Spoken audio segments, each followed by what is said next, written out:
popular como desconocido para la mayoría de nosotros, el de los robots. Comprobaremos que fue hace unas décadas que Isaac Asimov formulase sus 3 famosas leyes de la robótica. Estos aparatos comparten nuestra vida en muchos más aspectos de los que somos conscientes. Veremos hasta qué punto son imprescindibles para muchos tratamientos y para normalizar la vida de muchas personas, y también conoceremos a Alan Turing, un personaje un tanto desconocido, pero que sentó las bases de la robótica y de su hermana mayor, la inteligencia artificial. El éxito de la expresión inteligencia artificial se debe a veces a un malentendido de la palabra, cuando se utiliza para referirse a un ente artificial dotado de inteligencia y por lo tanto capaz de rivalizar con el ser humano. Sin embargo, esta inteligencia artificial, la serie de tecnologías que sirven para emular características y capacidades exclusivas del intento humano, además de que posee características para elegir un objetivo con poca o ninguna interacción humana. Todo esto a través de algoritmos en medios electrónicos con recolección de análisis de datos. La gente cree que el día que los robots nos superen será a través de un ejército con autonomía letal y armas. Pero no es así. La discusión siempre comienza con un sentido humanitario futurista que termina en aras del control policial, de la policía y la política. Esta idea nos remite a mitos y leyendas antiguas como la del Golem de Praga, que fue reactivada recientemente por Stephen Hawking, quien debido a la esclerosis múltiple perdió la capacidad muscular de realizar cualquier movimiento. Aún así, Hawking e Intel lograron diseñar un prototipo que responde al movimiento de su mejilla para completar palabras y frases que venían sintetizadas en un algoritmo personalizado hacia el vocablo de Stephen. It's the best I've ever heard, although it gives me an accent that has been described as Scandinavian, American, or Scottish. Dijo el físico acerca de su famosa voz. ¿Cuándo un robot será mejor que un ser humano? Los robots ya son mejores que el humano en el sentido que los robots mejoran su capacidad de datos y por lo tanto incrementan su vida, mientras que nuestra vida biológica decrementa.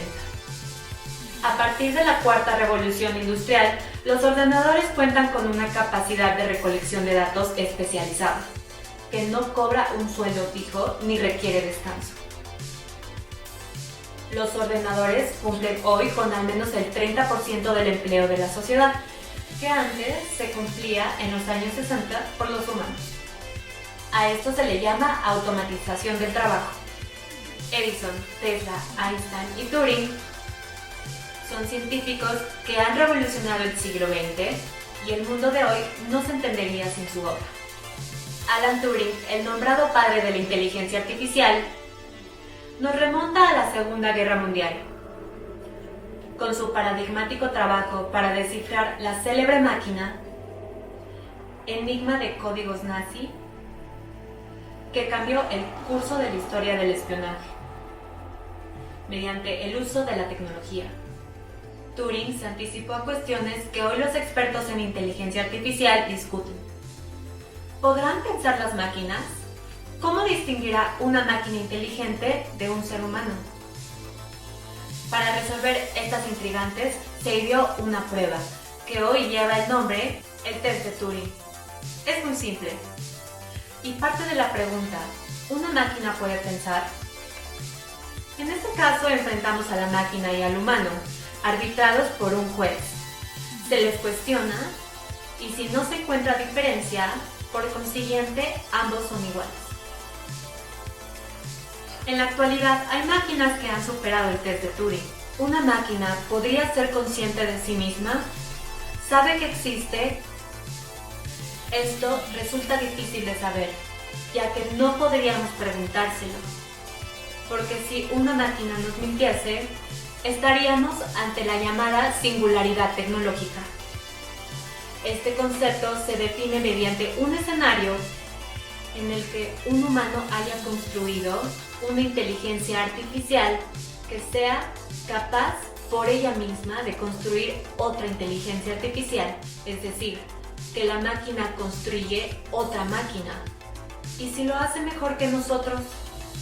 Esta segunda inteligencia artificial será más inteligente que la primera y así hasta el infinito, siendo más inteligentes que nosotros y en el peor caso, tomando el control. El término cyborg se utilizó por primera vez en los años 60 por los científicos norteamericanos Nathan Skyline y Manfred Kleins, en el cual lo definieron como una contracción de organismo cibernético. Estos lo veían como un humano aumentado, que había incorporado tecnología en su cuerpo para poder sobrevivir en el espacio. Así se creó la cápsula y el traje espacial para obtener la estabilidad del hombre fuera de la Tierra. Pero esto solo sería un parteaguas de todo lo demás. Brazos biónicos, chips incrustados en el cuerpo, tecnologías avanzadas capaces de mejorar habilidades físicas o cognitivas. Algunos lo llaman un futuro sobresaliente, otros una completa aberración. Estas son tan solo algunas de las controversias generadas por los denominados cyborgs. Pero, ¿qué es un cyborg? ¿Acaso debemos temer su presencia en nuestras vidas? Hoy podemos conocer algunos casos de cyborgs que habitan entre nosotros. Magnum Niska es un sueco que perdió su brazo debido a un tumor. Él obtuvo un brazo biónico que le fue implantado en el esqueleto con electrodos conectados a los nervios y a los músculos que reciben un estímulo eléctrico y cuando toca un objeto le da una sensación de tacto. Los implantes cocleares permiten recuperar una cierta capacidad de escucha. Personas con antenas o chips incrustados en el cerebro aumentan sus capacidades neuronales buscando ser un humano mejorado. Los llamados transhumanistas fijan su visión del futuro en el que la tecnología no sea algo que solo manipulemos desde el exterior, sino que también forme parte de nuestro mismo ser. Pero, ¿qué es el transhumanismo? ¿Sería esto una realidad en nuestro futuro? ¿Puede ser que lo que no podemos negar ya es una realidad? Elon Musk, el magnate sudafricano que ha sido cofundador y fundador de empresas como PayPal, SpaceX y de la Open Artificial Intelligence, se ha encargado de advertir sobre los peligros que podría traer el descontrol de esta misma. ¿Los robots podrían suplantarnos? ¿Acaso dejaremos de ser útiles en el mundo? ¿O acaso padeceremos una nueva evolución como cyborgs para ser aptos a la nueva realidad del futuro? Nosotros inconscientemente ya somos cyborgs. Te daré un claro ejemplo. Tu teléfono celular es una herramienta que llevas contigo a todos lados. Prácticamente convives con él las 24 horas del día. Busca la información que desconoces, te contacta con quien necesites y cuando no lo llevas contigo, te sientes incompleto al no tener ese dispositivo que te ayuda con gran parte de tus actividades. Si te pones a pensar, tu teléfono ya se ha convertido en una extensión de ti. Quizá no esté implantada en tu cuerpo aún, pero ya es algo que forma parte de ti y de tu vida. Musk habla sobre un nuevo dispositivo llamado Neuralink, que funcionaría como una tercera capa cognitiva en nuestro cerebro para así aumentar nuestros niveles de inteligencia. Pero, ¿esto sería positivo? ¿Estaríamos convirtiéndonos prácticamente en cyborgs? Sin embargo, es aquí donde entran las preguntas. ¿Hemos ya conocido todas las capacidades de nuestro cerebro? ¿Sería responsable implementar estos avances de la innovación en el sistema humano, aún sin habernos dado a la tarea de conocer todas las destrezas neuronales del cerebro? Algunos podrían pensar que los humanos queremos volar cuando ni siquiera hemos aprendido a caminar bien. Otros podrán pensar que el no poner en práctica las nuevas tecnologías nos haría retroceder del ser superdotado y acercarnos al ser primitivo. Pero una de las más grandes dudas a las que nos lleva todo esto es: ¿acaso estamos listos para esto? La intención de Neuralink es poder aprovechar la inteligencia artificial que hoy nos proveen los avances tecnológicos para tratamientos médicos enfocados en las más de 100.000 millones de neuronas que tiene nuestro cerebro, y estimular neurotransmisiones que son el origen de diversos padecimientos como el Parkinson o la recuperación del habla. Según Neuralink, para implantar su dispositivo en la corteza cerebral se necesita una cirugía menor que afirma no es muy invasiva, y la interfaz para poder monitorearlo se podrá realizar desde un smartphone con tecnología Bluetooth. El concepto del chip en el cerebro suena poco atractivo, pero ¿cuál sería el riesgo de introducir un aparato electrónico en una de las partes más importantes de nuestro cuerpo? ¿Qué podría salir mal? Según la organización Risk Group, la neurotecnología no está exenta del neurohacking, y las preocupaciones que existen por la seguridad en donde se plantea que personas externas puedan aprovechar para obtener datos sensibles de este dispositivo o incluso tener control de él. Para las implicaciones éticas de tener un dispositivo implantado, debemos contemplar que ningún dispositivo está libre de ser hackeado. ¿Podrían hackear nuestro cerebro? Y de ser así, ¿qué podríamos hacer ante tal situación?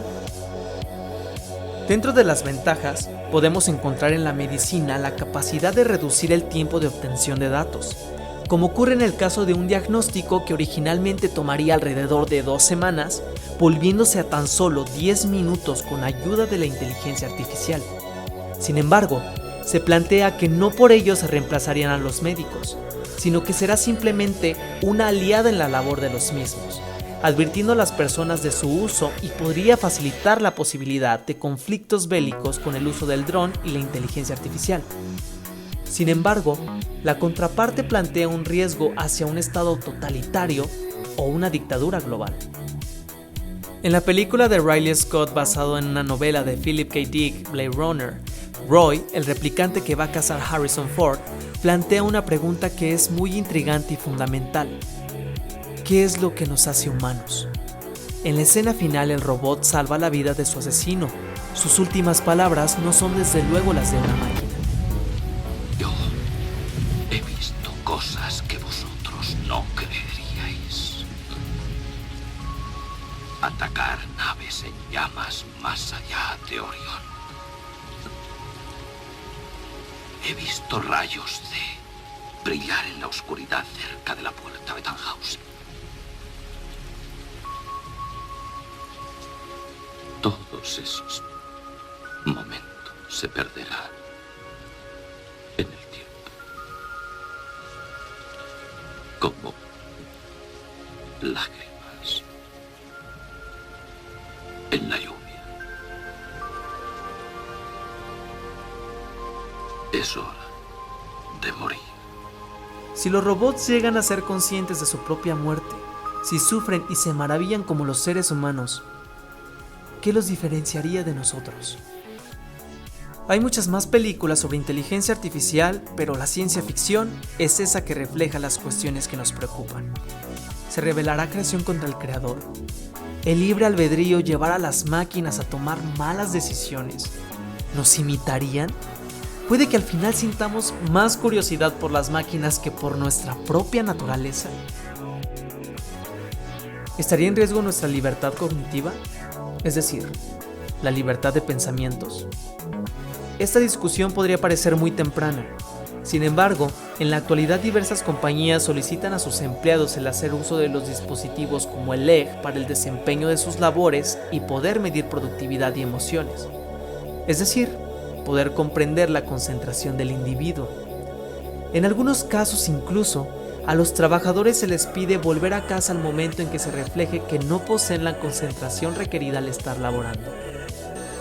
Conocido como electroencefalograma, es un dispositivo que es capaz de medir los datos que proporciona la actividad neuronal, gracias a que pueden ser grabados y posteriormente decodificados. ¿Qué sucederá si tenemos pensamientos que no van acorde a políticas?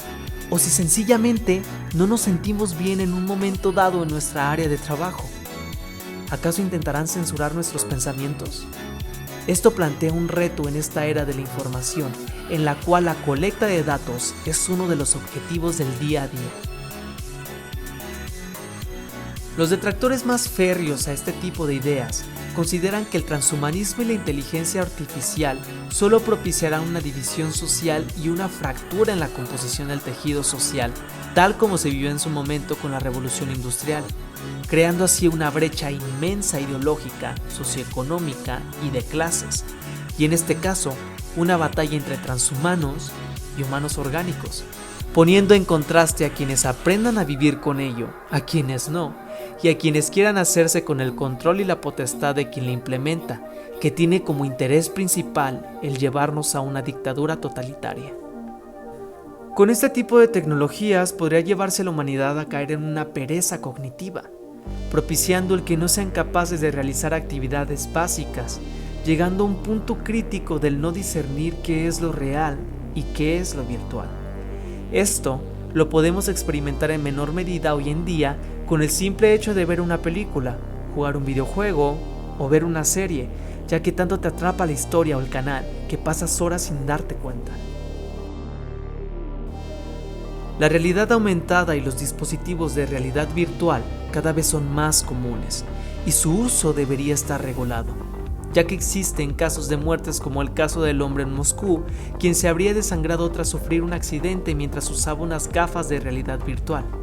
El hombre se colocó el casco y cayó sobre una mesa de vidrio y uno de los cristales causó su muerte por hemorragia. En el momento del hallazgo, el dispositivo aún tenía cargado un escenario virtual de batalla que excedía con creces los límites del departamento de la víctima. A esto se le denomina robo de conciencia. Los expertos en tecnología y entretenimiento saben bien del funcionamiento de estos mecanismos psicológicos y el impacto de los dispositivos en la mente humana. Sin embargo, venden las ideas y los productos como algo inofensivo y novedoso, sin darse cuenta de los daños potenciales de no advertir ni regular su usabilidad.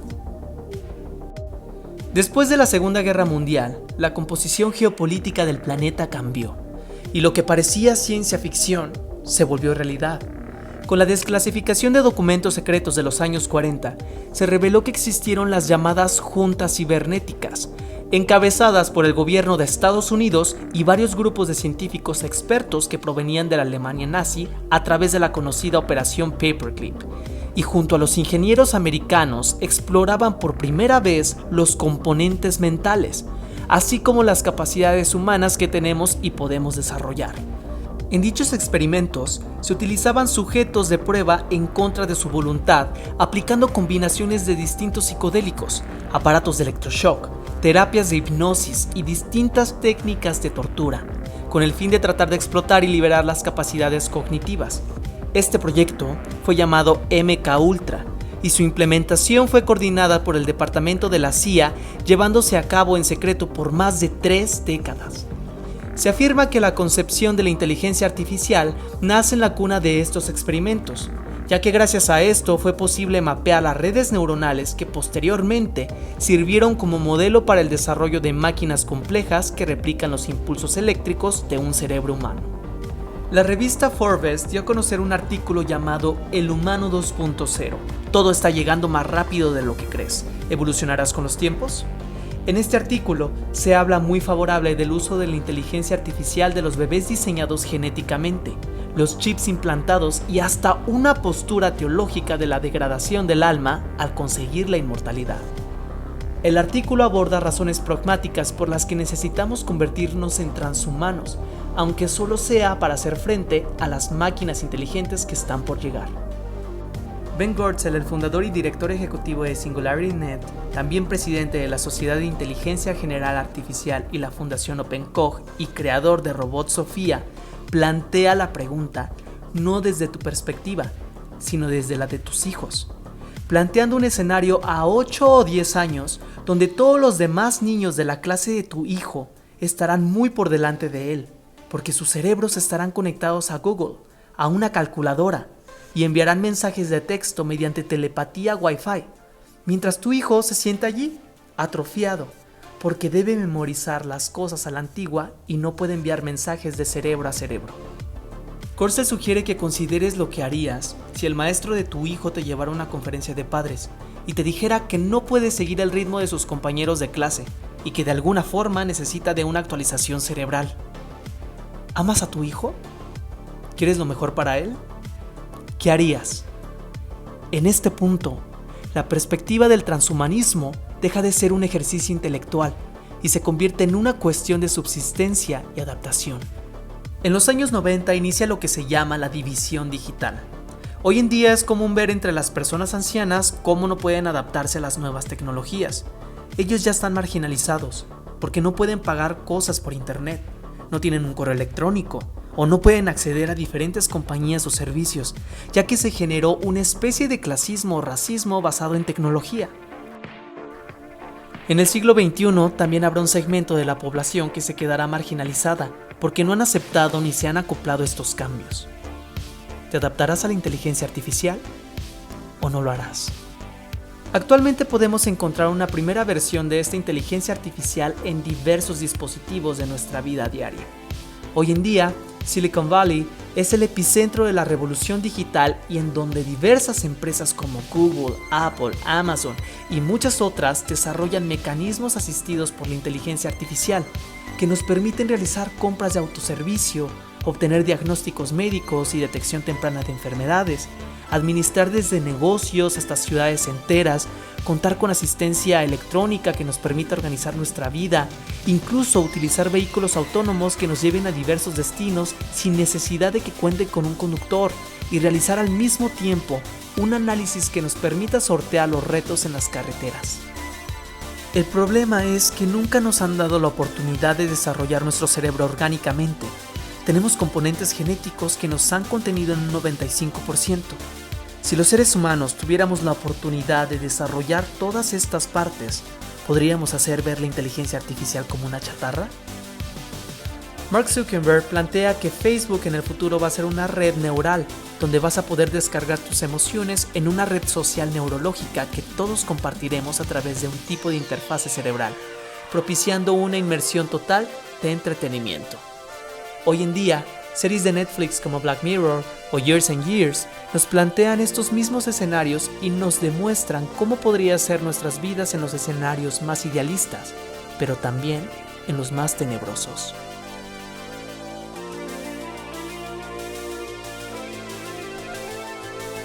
Decir que una computadora es obediente es entrar en un tema peligroso, ya que acaso la inteligencia artificial podría tomar conciencia propia y, como en la película de Terminator, destruir la raza humana. Ese es uno de los debates centrales hoy en el mundo. ¿Hasta dónde llegamos con el avance de la inteligencia artificial? ¿Iremos demasiado lejos? Bill Gates y Elon Musk sugieren frenar el desarrollo de esta tecnología hasta que la entendamos y la regulemos, para así evitar que sea insegura y tome el control de todo. Por otro lado, Mark Zuckerberg, el fundador de Facebook, nos trata de irresponsables y dice que de ninguna manera podemos frenar esto, ya que considera que sería absurdo frenar el desarrollo de esta tecnología que está teniendo tanto impacto en la vida cotidiana de las personas. Dice que en los próximos años vamos a ver un desarrollo impresionante de inteligencia artificial aplicada a la vida real. Y vaya que sus intenciones son serias. En el 2019, el magnate de las redes sociales contrató a la exdirectora de la Agencia de Proyectos de Investigación Avanzada de Defensa, DARPA, por sus siglas en inglés, Regina E. Dugan, para desarrollar un proyecto llamado Build the Name, escribir con la mente y escuchar con la piel. Uno de los objetivos más ambiciosos de la compañía de Zuckerberg plantea que en los próximos 2 años seremos capaces de escribir 100 palabras por minuto, pero sin la necesidad de usar las manos. Todo será a través de la mente. Esta interfaz cerebral se basará en una serie de implantes que generarán imágenes ópticas del cerebro, todo bajo un ritmo de escaneo de 100 veces por segundo, por lo que se podrán detectar los pensamientos para posteriormente traducirlos a un texto. Pero eso no es todo. También se está trabajando en un hardware y en un software que permitirán que la piel imite la función de la cóclea del oído. De esto se podrá traducir el sonido en frecuencias que podrán ser leídas por el cerebro, tecnología que nos permitiría escuchar con la piel. Algo que serviría como ejemplo para las personas sordas y que puedan volver a escuchar o escuchar por primera vez, independientemente de la situación de sus oídos. Este debate no se termina, pero es seguro que lo que hemos expuesto en este documental no lo podríamos haber narrado sin la ayuda de las nuevas tecnologías, ya que, tristemente, desde ahora no sabríamos vivir sin ellas. ¿Quién es la inteligencia artificial? ¿Un compañero de viaje? una amenaza potencial o simple mano de obra para un futuro inminente. Si bien el mundo que nos muestra la industria del cine no se hará realidad de la noche a la mañana, más nos vale asumir que la inteligencia artificial es cada vez menos lejana y artificial, pero sí más inteligente y real.